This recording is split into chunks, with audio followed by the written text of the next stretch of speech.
Bet on Bears fans, another edition of the Chicago Bears podcast coming your way. Pat the Designer, Courtney Cronin in the building.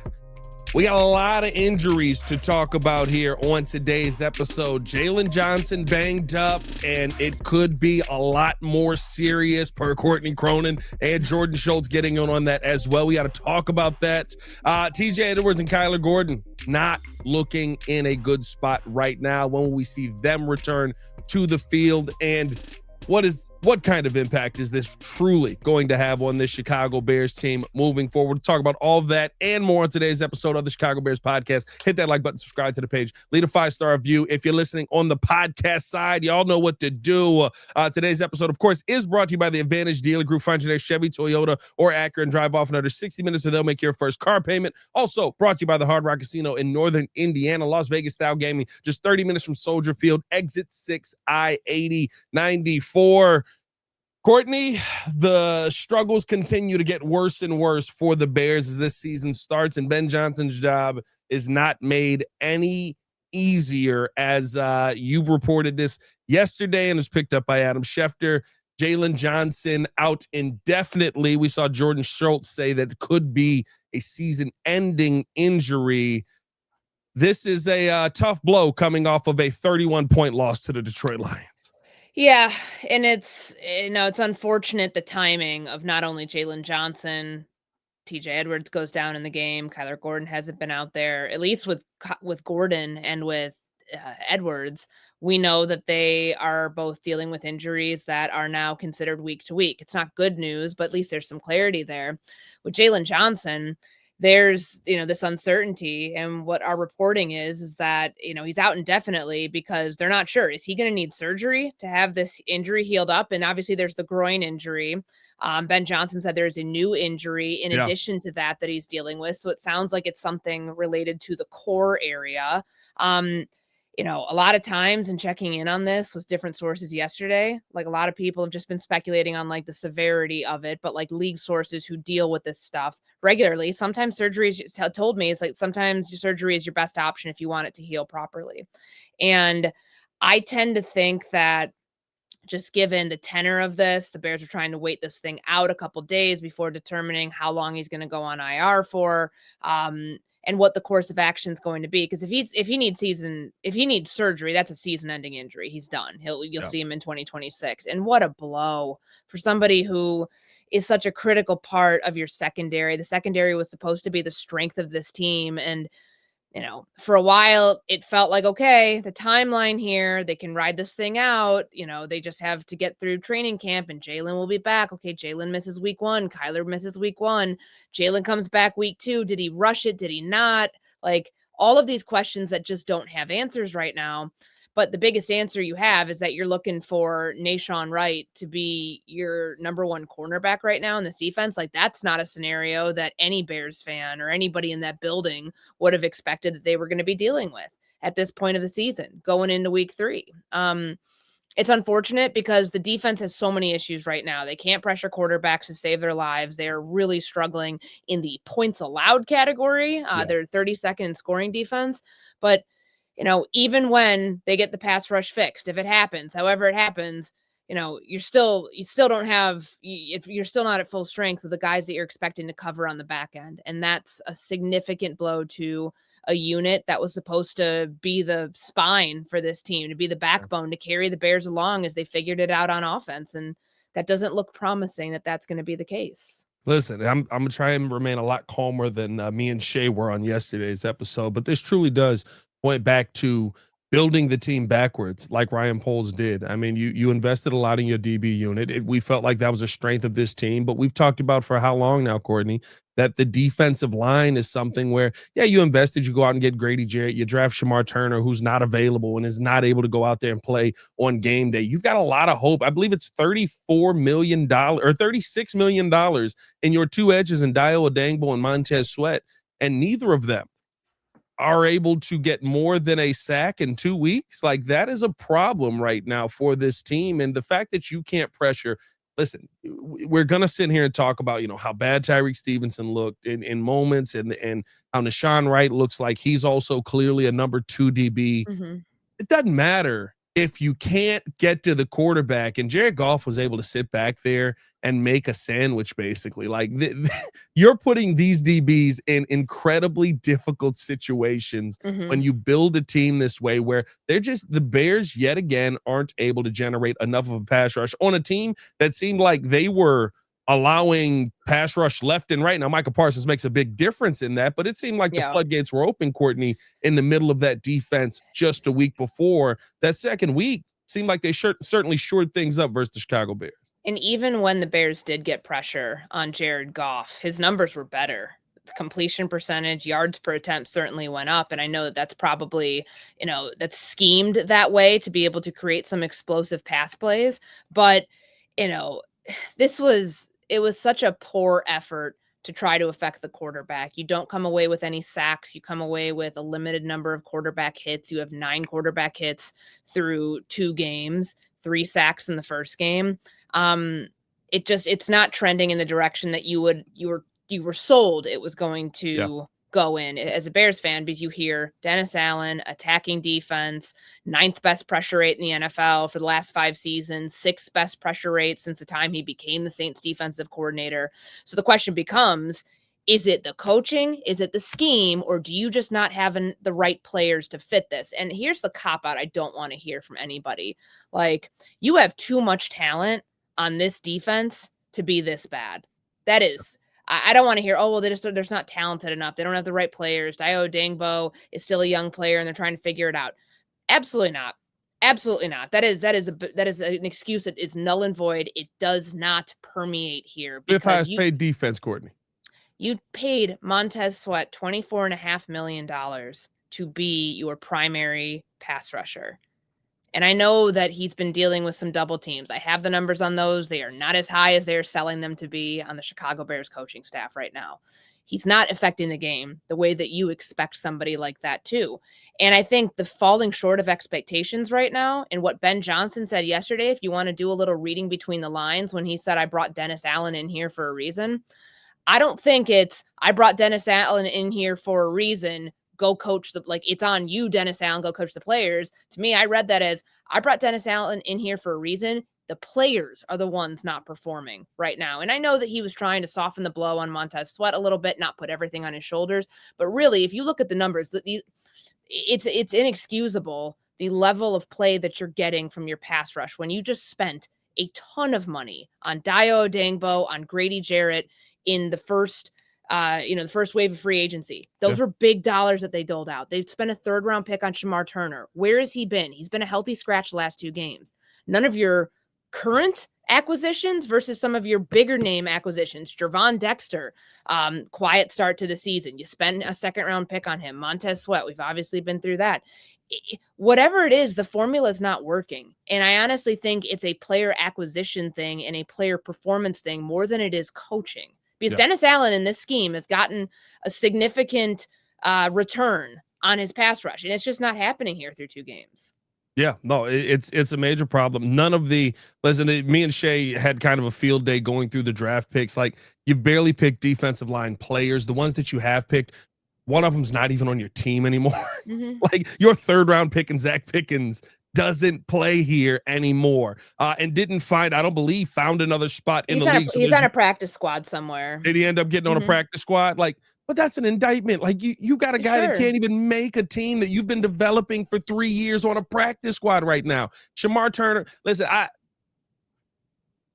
have to remember that Shamar missed a lot of time this summer, and so maybe this is kind of a Karan Amagaji situation, but Shamar Turner is a 2nd round pick, Courtney. There is supposed to be a level of talent there where, hey, in this package, on this play, your job is just go be you and get to the quarterback and find a way to get him down.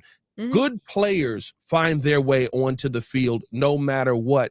And we're just not seeing that play out here with a lot of the names and a lot of the selections that Ryan Poles has made. And I think this week is such an indictment of the kind of team that he has built. And listen, the fact that your entire draft class didn't have an impact in the second week of the NFL season. And I get it, right? Like, the other thing that got me, and I know we're talking injury, but everybody's talking about, well, there's a lot of extra pass blocking for Colston Loveland and Cole Kmet. Their pass block numbers are so incredibly low this season. You also can't you have like one target in 97 snaps to a tight end. No, like what?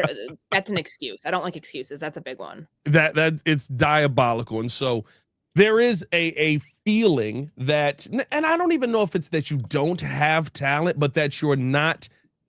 Maybe Ben Johnson and Dennis Allen are saying that the talent that you do have doesn't fit what we want to do. And I think that was kind of the loudest conversation coming out of that when Ben Johnson said, we're going to have a lot of competition moving forward here, that this is not going. We saw some things on tape that we didn't like, and there's going to be a lot of competition available this week in practice. Yeah, and that was obviously speaking to offense, because I asked him, how do you get Colston Loveland and Luther Burden involved more? Colston obviously had the one target. Nothing came of that in the Detroit game. Luther Burden's had a quiet start to the season. And I know that Ben has said it keeps him up at night figuring out target share for these guys, but it just doesn't feel like they are involved nearly enough to justify the draft pick. And you didn't you didn't draft a player 10th overall to have him be an inline blocking tight end, to have him be as responsible for the run game, which just has not been able to pop. And that's frustrating to watch, because did it look a little bit better? I think they ran the ball 5 more times on designed runs this past week. Great. But it's not getting to the point where you're like, okay, you can justify not having Colston Loveland actively involved, especially when you're trailing by that many freaking points. Like, they're throwing the ball. Like, let's not act like, oh, well, this was a tight game and they were trying to, use the clock to their advantage and ground and pound their way out of there. It was not the case.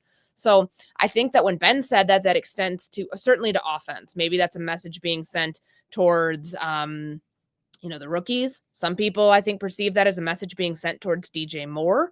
The perception by some, not by me, but the perception that's out there, because I've seen it, is that, maybe Ben Johnson is frustrated with DJ in his body language, giving up on plays, things like that, not finishing certain things, whatever it is.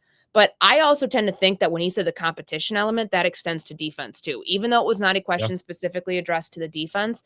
Like, your weakest link right now is your pass rush, the inability to affect opposing quarterbacks.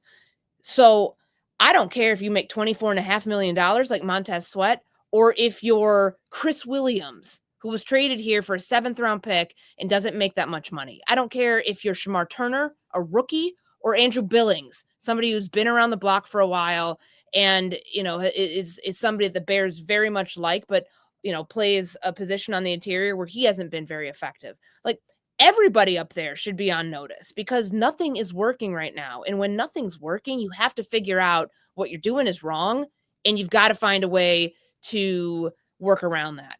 And the way that I look at it is like, the convenient excuses. Montez is being double teamed, more than anybody else. I'll give you the double team numbers, Pat. I just looked them up, and it's not as staggering as what you would think. So he was double teamed one time against Minnesota, one time. Did not come away with a sack. Came away with, I think, a TFL, a couple QB hits. Like, he was getting there. He was generating more certainly than he did against Detroit. He was double teamed 5 times.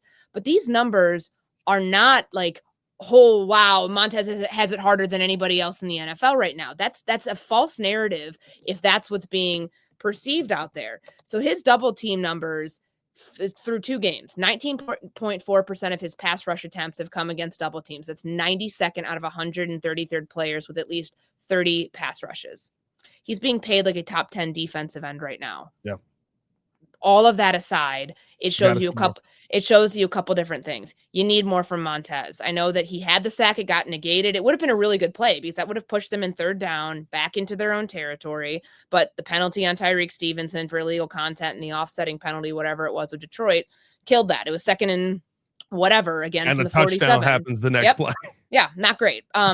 There's that. So it's like, okay, maybe he's turning it on a little bit. But I also still look at the numbers, like, playing percentage stuff. And yes, the game was out of hand there at the end. I know that that's probably why, the numbers were a little skewed as to why he was not playing late. But like, I just feel like this is my complete philosophy. This is my philosophy on it. I know a lot of people don't completely agree with me on this. When you're the highest paid player on any side of the ball, you better be the best goddamn player on that side of the ball. You better be playing more than anybody else on that side of the ball. That is my philosophy. Otherwise, I think you do not get a return on your investment that makes any sense. It's financially irresponsible to do it any other way. That has been my gripe with Montez Sweat. And what we've seen the last couple of years, he is a terrific player. He's a high motor player when that motor's on. And when the Bears go out and do the things like they did in free agency. Was it a whiff on Dayo Odeyingbo? Because they said, hey, we want to make sure that we can give Montez more opportunities for one-on-one matchups. Whenever he gets them, go take advantage of them. Let's go get a high upside pass rusher opposite him. 2 games in is too early to be like, this pairing isn't going to work. But right now, it's not working. I can't tell you long-term that it's going to be bad, for the rest of the season. But right now, something's not working with this to where you need to figure it out. Because Dayo had the good instances in 3 quarters, certainly the first quarter against Minnesota. Since then, 26 or 27 pass rush losses. Let me find the stat because I just had it. 26 pass rush losses without a pass rush win. It's a lot of words. Tied for 7th most by any player this season. Right behind him is Gervon Dexter. So it's not just that like the new players aren't getting it. The guys who were in the scheme in the defense last year and now we're learning a new defense aren't getting it. Like nothing is working here. And I just think that this is something that's pointing back to the coaches are looking at the players saying, well, we've got a coach who had one of the best pressure rates historically over the last decade, and his defenses were that attacking defense. Yeah.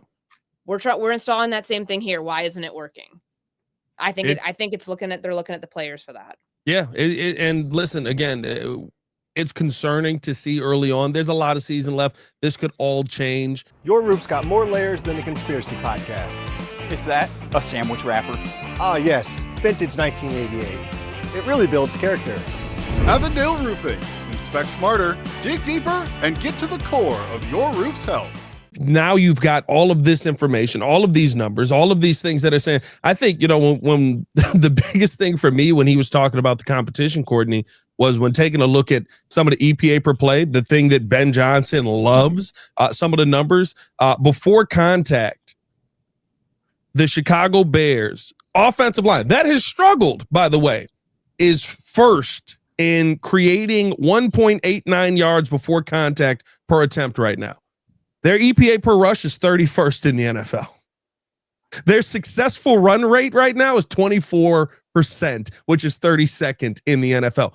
Those are problem numbers. And it's a problem because they haven't adjusted with the personnel either. I mean, we're talking about you're talking about the running game here. Like, who did we again not see enough of last week? You're not seeing Kyle Monaghan. And last week is tough, right? The game got out of hand quick. I true, but like, where was the balance? Of course, they tried to run it more in the first, but like, I'm sorry, I'm not seeing what they're seeing with DeAndre Swift. I don't know what it is about them trying to the whole, this guy needs to get into a lather, whatever they want to call it, like get him more carries and all of that. And we didn't really see Monaghan until later in the game when Tyson Bagent was in. It's fine. Yeah. But like, how can you not find a balance when this is what you did in Detroit? Like you used 2 running backs on critical downs in critical situations when you were losing and when you were winning. I don't understand the balance here it didn't really feel like outside of like a little bit in the first quarter that the run game was ever really able to get into a rhythm yet again. So those numbers that you just gave me, I'm not surprised about at all. And that's the biggest thing, right? Like you've got all of these. You have now injuries piling up on top of that, and it doesn't really seem like there is a great way out with the personnel that you have on this team. Again, though, it's very early. We saw a Denver team last year that gave up 70 points and then found their way into the playoffs. Now, I don't think the Bears are going to find their way in the playoffs. We know the divisional numbers. We've said them a million times, right? When you go 0-2 in the division, it's pretty much impossible for you to find your way into the playoffs. Doesn't mean that you can't find a competitive team, but the question is, do you have those players on this team right now? Because through 2 games, it certainly doesn't feel like with some of the running back situation and stuff like that on offense that Ben Johnson feels like you have a running back on this team that can go out there and get you a yard. that you have a running back on this team that he can count on outside of DeAndre Swift, who's a veteran back that he's worked with before. And Kyle Monunga has been available the entire time at training camp. He is not new. Roschon Johnson coming back from injury. There's probably a reason Ben Johnson doesn't trust that. And on the defensive side, Courtney, like, I don't know how it gets better. You've just lost Jaylon Johnson, who clearly in that Detroit game was kind of the little boy holding the dam from bursting, because the second that he was out, the floodgates were absolutely open. They attacked Nashawn Wright, Tyreek Stevenson. Wright. Tyreek Stevenson had a terrible game. Wright was struggling. I mean, the opportunity to create those explosives that just rip this game open, that's where that came from. And I know it's hard if you're looking at this thinking, okay, when is it going to get better? How does it get better on defense?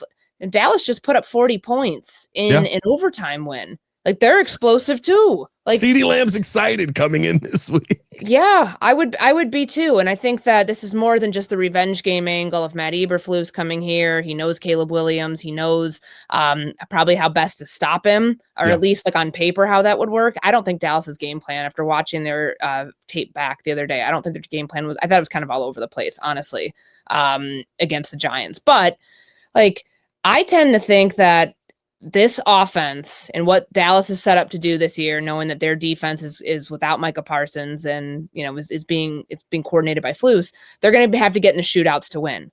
But I think that they can put up a lot of points on this Bears defense if there's no pass rush. It's a game over again. And that'll be a very quick game in the sense of you'll know it's over before it really even starts. And I just, my thought is like, well, how do you fix this when these players are ones that you guys handpicked to be a part of this, whether it was Ryan Poles, whether it was Dennis Allen, and a combination of Ben Johnson finding guys being like, these guys fit our scheme.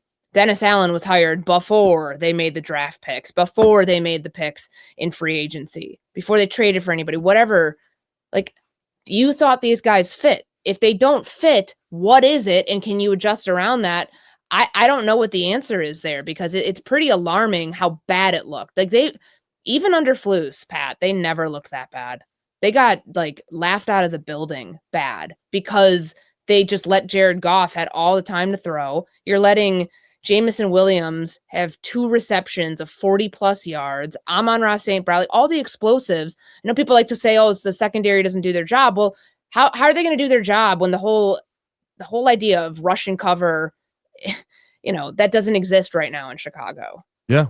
I mean, they're not getting any help from anybody up front. And that to me is the biggest problem with this team. It's concerning. You talk about Dallas coming in right now. Your best DB, if we can say, is Tyreek Stevenson. I feel like that's the guy that you can herald as the best DB on the team right now.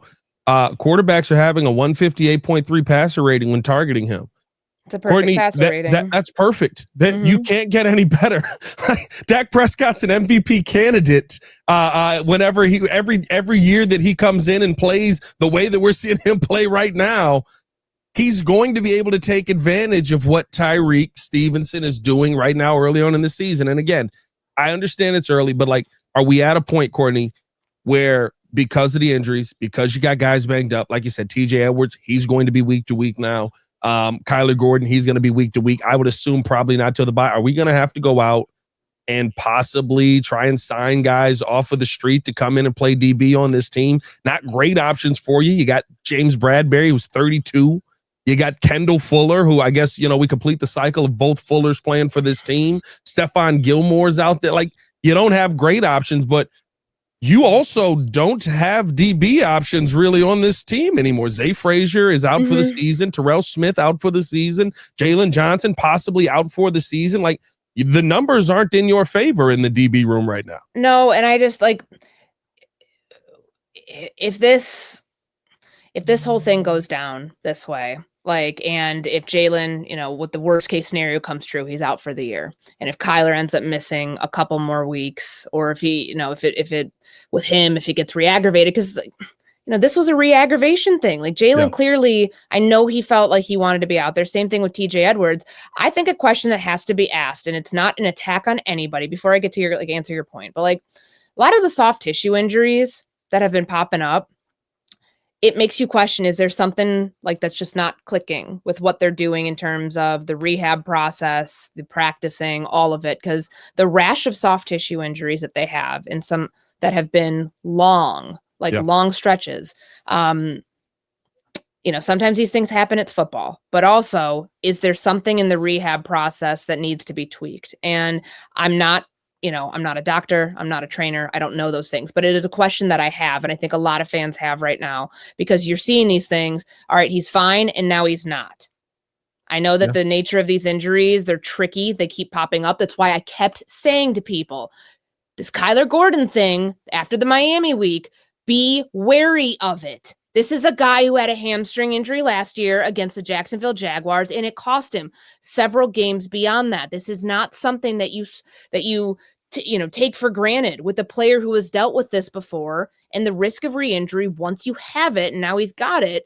Like, I worry about that. I would worry about, if we put him out there, could the same thing happen where he feels fine, and then all of a sudden you make one run cut and there's a problem that cost him, more time. Like, it's a risk that always is going to happen in football, but I just think that there is a question that has to be asked there. But to your point about, like, do they sign a DB off the street? Do they, your options right now are not great, and nobody's punting on the season 2 weeks in. I know it sounds negative right now, but it also is like being realistic at some of the issues. But are these options going to yield you anything better than what you have on the roster currently? That is a question that Ryan Poles, that Dennis Allen, that Ben Johnson have to figure out, because if it is, then you make that move, but you're not going to overspend in a season that kind of feels like it's still going to be part of that rebuild year, the building towards something year. I'm not calling it a rebuild, but like building towards something that, if, they've got a decision to make there. Like, can you get by with what you have? Because if the answer is no, then yeah, you do make a move. And none of the moves, though, are going to be groundbreaking or do anything to make you feel like the team's going to look that much different in the secondary. I feel like this was the strength of the team that suddenly became not the strength of the team. And that is a tough pill to swallow when they were banking on that as they were trying to fix the pass rush in the offseason, made all the investments on the pass rush, because they didn't feel they had to make those investments in the back end of the defense. Best name possibly, and I think he's still dealing with some of the lingering effects of the surgery that he had to go through, is maybe Asante Samuel Jr. Like, young, take a flyer on him. If it doesn't work this season, you don't have to stay tied to him. Like, it does, again, not great options. You're going for the guys who have been banged up. Asante Samuel Jr., for the most part, the reason he's available is because he hasn't been great in his time in LA with the Chargers. So it's one of those things where it doesn't feel like there's an answer outside of this team. And so guys got to step up. And that's what Ben Johnson was talking about this season, about, stepping up and seeing guys go out there, find a way to win. And there's still, listen, it's gloom and doom right now. You kind of said naturally, coming off a 31-point loss, you're going to have that. How can it not be? If they win the next 2 games, we're going to be like, okay, we kind of got back to even. Sure. We're at the bye week. There's a lot of reevaluation that's going to happen on this team. Ben Johnson said that. And I'll tell you this, there's a lot of names that have what we think are solidified positions right now. They may not be that solidified by the time we get to the bye week. It feels like Ben Johnson is not going to be very patient with the process of, well, we're just going to try and work you into our system. It feels like, hey, you fit the system or you don't, and we've identified that here, and we're going to go with guys that fit the system, i.e. probably young guys that you've drafted. Yeah, and I think that this week will be it's hard because we won't be out there to see, all right, who are getting, what he was alluding to was there's going to be competition in practice. There might be guys moved into different spots based on what they saw in the Detroit game. If they saw loafs, if they saw lack of effort, to not call that out publicly would be to then make those changes in practice and kind of put your money where your mouth is there. And you'll see against Dallas who he was really targeting when he said that. With wanting to create more competition. It wouldn't shock me if that was something that was directed at DJ Moore. Like I said earlier, I also think that there is no excuse to not get your rookies involved, especially when he's been talking about the trust is building there with Luther Burden. The, everything else with, Colston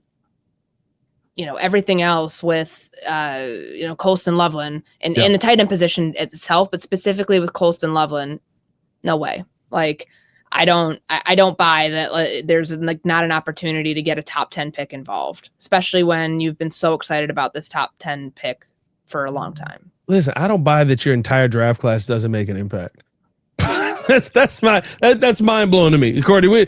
Nobody through 2 weeks of football in our draft class this season has made a single impactful play. Colston Loveland had a nice catch over the middle. Cool. I think that drive stalled out after that catch over the middle. And like all the guys that were inactive, like Shamar Turner, who's healthy, like Ozzie Trapillo, who's healthy. Like, I understand that some of these guys you expect to take a little bit longer to develop, but it's a bad look when none of them have contributed. Whereas a team like Atlanta that just beat Minnesota and made Minnesota look like, oh, you guys lost to that team? Like, Atlanta's had 3 rookies who have stood out in the first 2 weeks and have played considerable snaps. You know, where? On defense, of all places. Like, it's definitely not a good look right now. Here's a podcast Pat moment. Call it hot take, call it whatever you want. Because, you know, this is not reporting anything. I ain't no reporter anyway, so it always cracks me up. You're a reporter, you have to have integrity. I'm not a reporter. I podcast. I just go up there a lot and I want to get my eyes on what the reporters are seeing. I truly wonder if these first few weeks is an opportunity for Ben Johnson to say, let's see who really fits. Let's see who really slots in here. And in our minds, when they went out and drafted some of these players, we as the media said, well, you've got this guy, so he's going to play here. We got Darnell Wright at right tackle. So, of course, Ozzie has to play left. And they cross-trained him at both, and they said he's more comfortable at right. I think a big name to watch out for is the possibility that through 2 weeks, he's been thrown around like a child multiple times. Darnell Wright is the one who is not still in this starting lineup. And maybe their draft choice of going to get Ozzie Trapillo was to truly go get a guy who they trust at that right tackle position. And the reason I say that is we've seen this before, Courtney. Kyle Shanahan walked into a situation with Jimmy G, and then he had to walk into the owner's office and go, hey, I know you just drafted Trey Lance, and you just paid Jimmy a lot of money. I hate to tell you this. The last pick in the draft is the best quarterback we got in this room, and you're about to be real upset because I'm playing him. If that happens, oh my goodness, a top 10 pick 3 years in, getting pulled for, I mean, a second round pick, so it's not like he's getting pulled for a nobody. But if that happens, then the questions on Ryan Poles get even louder than they are right now. And I know it's definitely been a very loud week just based on the players who did not play in this game, what his draft class looks like, certainly what his roster looks like. And I stand by the comment that I made that I think Ben Johnson, like, I'll pull it up for you when he said, like, verbatim, we brought Dennis Allen in for a reason. He does a phenomenal job coaching it to not only the coaches, but to the players. So you could read this a number of different ways. You could look at that and say, Dennis Allen, I brought you in. Why is your defense not performing? You can read it that way. I read it as, I brought Dennis Allen in here for a reason, because he had a defense that pressures the heck out of quarterbacks. These players, a lot of whom I did not bring in, were not here. Yep. We're not new guys. When I came in, guys were already leftovers from last year's staff. They're the ones not performing. To me, the latter is what that speaks to. And it's a sign of where things are right now, that they've got what they've got with these players, and they it goes one way or the other. Either you figure it out, or if you have to tear that down again and go find new players, then that's a knock against the front office that's already had quite a few on them in the first 2 weeks of the season. But I'll say this, and I don't know if this is going to happen again, but like, is it a louder indictment of the front office, which this is something that we've seen, if Ben Johnson says this guy is the better player and you stick with Darnell? Now, again, I don't know if Ozzie's ready. I don't know if Ozzie's coming in that spot, but I think right now what you have, and Courtney, you've covered a ton of football, and we got a ton of people on this podcast a couple of people on this podcast that have gone through it. When coaching regimes change, the personnel does not usually stay the same. Your favorite Chicago Bear probably will not be on this team in 3 years. The guys that you hope that you can guarantee are on this team, probably Roma Dunze, probably Caleb Williams, more than likely everybody that's a part of this draft class. Outside of that, everybody else is up for grabs because they're not Ben Johnson guys. They're from a team that he did not build. And that's why, like, you know, I do buy him at face value when he talks about the competition element. Yeah. Because he was perturbed yesterday talking about the defense. Like that, he spent more time on the defense. It's usually like a really weird dynamic. And of course, the head coach is entitled to say whatever the heck he wants to. But you never really heard Eberflus talk about the offense until things were so dire and things were so out of whack. Like, he never really talked about stepping in and trying to help the offense fix it. Ben talked about getting his hands dirty with the defensive side of the ball. Like, I brought in Dennis Allen. Like, he's a great coach for this reason. Like, it's always a little jarring, which is, I mean, probably not the right word, but it's always a little different when the head coach who doesn't coach on that side of the ball is calling out that side of the ball, the other side. But that's exactly what he did. So to me, it's like, the players on that side of the ball are on notice right now. It's 2 games into the season, but it's like, you better start performing, because that's going to become a very convenient way for the team to write you off or to start making personnel changes. If you can't perform based on how that unit is failing this team right now. And sometimes that's what it takes, Courtney. This team begged for accountability. You begged for a coach that was going to come in and say, you screwed up. This is on you. You have to be better. And it probably was a tough week for Tyreek Stevenson this week. Sure. Like, but sometimes it takes that, man, he's not gonna cut him. He's not gonna move on from him. He's not gonna bench him. Oh, snap. He just sat down a top 10 pick. Oh, he's not playing. We got to get our act together. Oh, and it shouldn't have to be that way. It shouldn't, but sometimes it does. We've seen that situation time and time again where it's like, you cut somebody from the team that's not, anytime the Steelers do something with somebody, nobody over there believes Mike Tomlin's playing when he's in the media for the 3rd time out going, this is a problem that needs to be addressed. We've addressed it with him. Now he's just got to play better. Then all of a sudden he's on the street. We know exactly what that kind of system can be. And it feels like that's exactly what Ben Johnson wants to run here. Hey, this is our standard. If you are not meeting our standard, you won't be a part of our standard.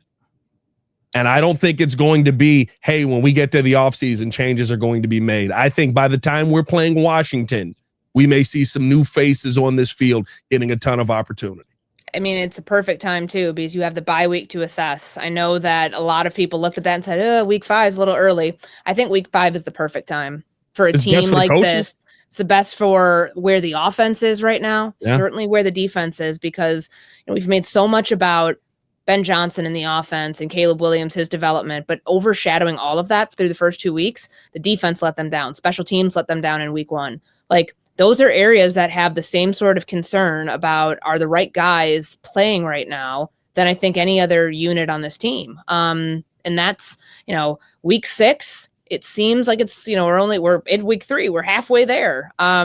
That's going to be here before you know it. And I would not be surprised if we start seeing some roles change by that time, given what Ben Johnson has prefaced it with. We'll see what happens with this team. We'll see what week 3 brings. Hopefully better football. Listen, you go 1-2, you got an opportunity versus a Vegas team. I'm going to be honest with you. Looks not very good. And I don't care if Tom Brady is giving him insight, Courtney.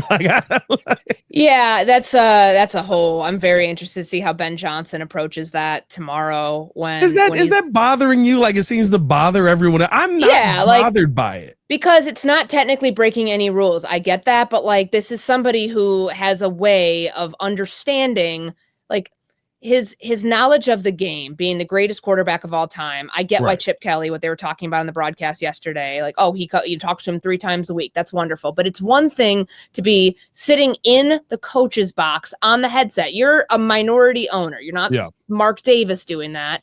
Like, you're technically, I guess, within your right to do it as an owner. But you're also a broadcaster. Yeah. Like, you're getting information. These coaches sing in production meetings. So I'm curious, when Ben Johnson has to talk to Tom Brady and Kevin Burkhardt this week, is he holding back anything? Because it's a pretty significant, not a minor, pretty significant conflict of interest when this guy then has your team the following week, playing his team, the team that he's a minority owner of.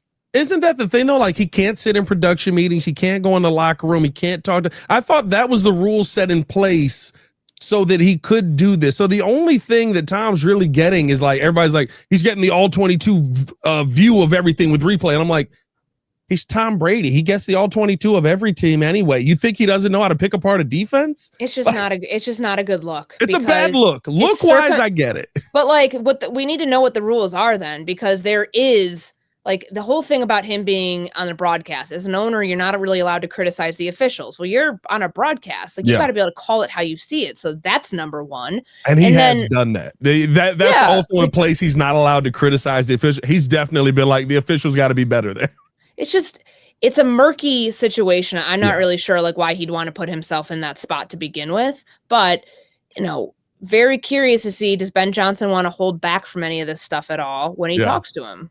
That's called GOAT privilege right there, Courtney. You just kind of get to do what you want to do, and everybody goes, well, it's Tom Brady. Hey, man, we appreciate you guys for tuning in and showing love as always. Hit that like button, subscribe to the page. Leave a 5-star review. Y'all know what to do. Follow us on everything at Courtney R. Cronin and at Pat the Designer. I went into my Locked On Bulls outro on that. Don't worry about that. But I knew our Twitter name. Shout out to that. Appreciate you guys for showing love as always. Y'all stay safe out there, Chicago. Bear down. One love. Peace.